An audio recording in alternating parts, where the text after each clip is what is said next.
రాత్రి అనగా బయటికి వెళ్ళిన నా తమ్ముడు ఇంతవరకు కొంపకు చేరుకోలేదు. వెతకవలసిన చోట్లన్నీ వెతికేశాం. ఆ ఉమ ఎప్పుడు ఈ ఆగాచ్యం చేస్తుందని వాళ్ళ తల్లిదండ్రులు కళ్ళలో వత్తిలేసుకుని కాపలా కాస్తున్నారు. ఏమిటి నాయుడు మామ ఇది? ఉలుకు పలుకు లేకుండా నల్లరాయిలా నిలబడ్డావు. ఇంతవరకు ముంచుకొస్తుందని తెలిస్తే ఈ పెళ్లి జరిపించేదాన్ని కాదు. దుర్గా, ఈ పెళ్లి జరిపించింది నువ్వు కాదమ్మా, నేను. అందుకే 3 రోజుల్లో మొక్క చెక్కలు అయిపోయింది. మొక్క చెక్కలవుతుంటే మూలుగుతో మూల కూర్చోడి నాయుడు. ఏదో జాతక ఫలం ఒకరించి మొదట్లో అలాగే ఉంటుంది, పోను పోను అదే సర్దుకుంటుంది. ఇక్కడ జాతకాలు గ్రహాలు గుణించుకుంటూ కూర్చోండి. అక్కడ భూకంపం వచ్చింది. భూకంపం కాదయ్యా, అది పూర్ణకుంపం. రేపటి వాళ్ళ పచ్చని సంసారానికి చక్కటి పునాది. ఇది నేను పెట్టిన చిక్కు, నేనే విడదీయాలి.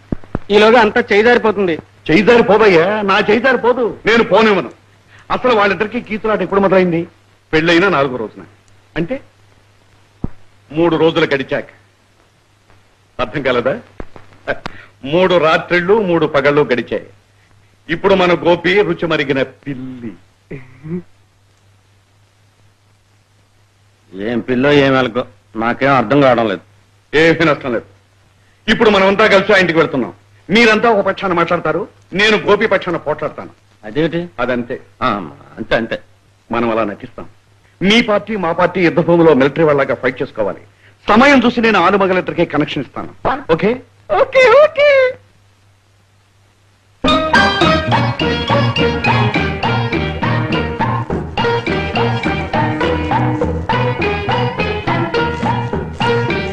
ఏమిటయ్యా ఊహ అడ్డగా నడుస్తావు? అపోజిషన్ పార్టీ వాళ్ళం ఏం అడగకూడదు.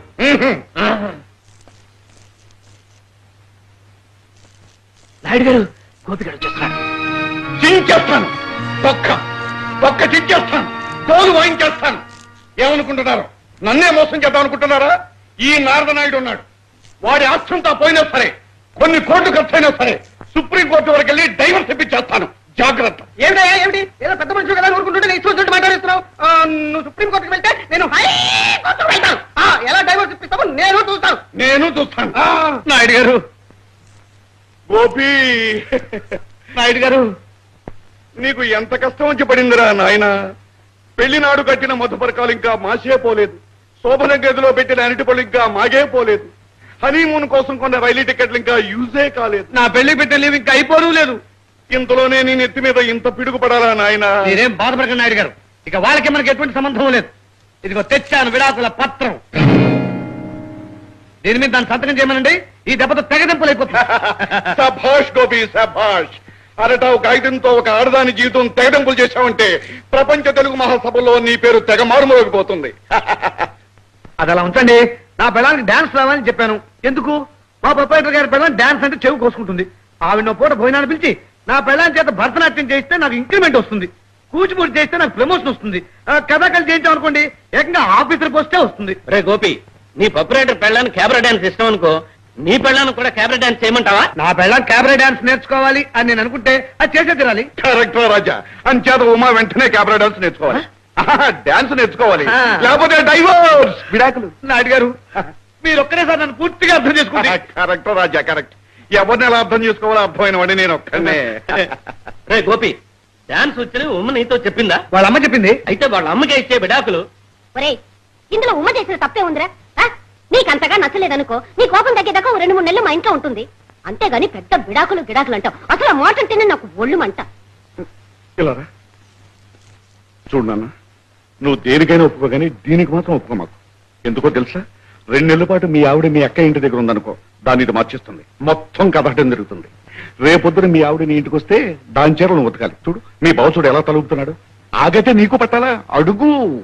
అక్క, ఏ ఇంటికి తీసుకెళ్ళమంటావా? అక్క, వయసులో నీకంటే చిన్నవాడిని, బుద్ధిలో మాత్రం నీకంటే పెద్దవాడిని. శాబాష్ రాజా. దుర్గా, అడ్డమైన అడ్డగాడిదలకి అడ్డమైన సలహాలు ఇవ్వడం శుద్ధ బెస్ట్. బావా, ఒరే గోపి, నీకంటే తెలివితేటలో పెద్దవాణ్ణి, వయసులో పెద్దవాణ్ణి, ఇంకా ఎందులోనో పెద్దవాణ్ణి. నాకు కాని కోపం వచ్చిందో ఓ నాయుడు గారు, నాకేదో డౌట్ గా ఉంది. ఈ బావగారు కూడా బరి తెగించాడు అంటే అదేదో పెద్ద ప్లాన్ అయి ఉంటుంది. ఆపండాయ, ఇందాక నుంచి చూస్తున్నాను. మీలో మీరు మాట్లాడుకోవడమే తప్ప ఇక్కడ పెద్దోడు ఉన్నాడు, వీడితో కాస్త సంప్రదిద్దామని మీలో ఎవరికైనా అనిపించిందా? అల్లుడు గారు, మీరు చెప్పేది నాకు వినపడకపోయినా మీకేదో కోపం వచ్చిందని మాత్రం నాకు అర్థం అవుతుంది. మీ కోపానికి కారణం మీ చేతిలో ఉత్తరం. ఆ ఉత్తరం మా పక్కింటి జులాయి కుర్రాడు మా ఉమ్మకు రాసిన ఉత్తరం అండి. కానీ నా బిడ్డకి ఏ పాపం తెలియదు. వాడి కన్నెత్తైనా చూసి అరగదు. నా బిడ్డకి అన్యాయం చేయొద్దు. అంతగా అయితే మీ కోపం తగ్గే వరకు 4 రోజుల పాటు మా అమ్మాయిని మా ఇంటికి తీసుకెళ్తారు. అది సరే, ఈ ఉత్తరం మీ చేతికి ఎలా వచ్చింది? గోపి, పెళ్లి కాక ముందే పక్కింటి కుర్రోడు ఉమ్మకు లవ్ లెటర్ రాశాడంటే మనం కొంచెం ఆలోచించాల్సిన విషయం. అందులో నువ్వు పెళ్ళయ్యాక 3 దేశం అంటే ఆ కుర్రోడు ఊరుకుంటాడా? కళ్ళబుల్లి కబుర్లు చెప్పి నాటకం ఆడి డాబా మీద దమ్కాణ పరిచి చిన్న డైరెక్టరేట్ ఇచ్చిస్తాడు. అందువల్ల ఈ పరిస్థితుల్లో మనం పుట్టింటికి పంపించడం మంచిది కాదు. దాన్నే నేను కాదనుకున్నా కాదు. ఎక్కడ ఉంటాయేమిటి, ఎలా ఉంటాయేమిటి? అక్కడే పప్పులో కాలుస్తున్నావురా రాజా. ఎందుకంటావా?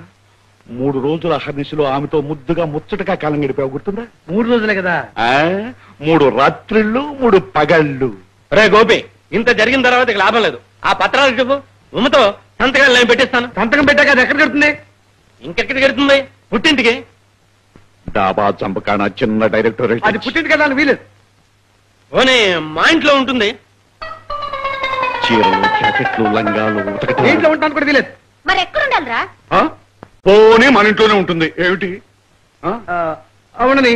కానీ ఒకటి, ఇక నుంచి అది నేను మొగుడు పెళ్ళాలని కాదు. నాతో అది మాట్లాడకూడదు, దాంతో నేను మాట్లాడను. దాని పొయ్యి వేరు, నా పొయ్యి వేరు. ఒకే ఇంట్లో 2 వంటలు. కరెక్ట్. ఇది ఇల్లాలు కాదు, పిశాచి. ఇది ఇల్లు కాదు, నరకం. వీళ్ళంతా బంధువులు కాదు, శత్రువులు. మరి నేను రాజా? మీరొక్కరే సార్ నా పాలిట దైవం. నువ్వురా రాజా మనిషి అంటే. మరి ఆ విడాకుల పత్రాలు చించేస్తున్నా?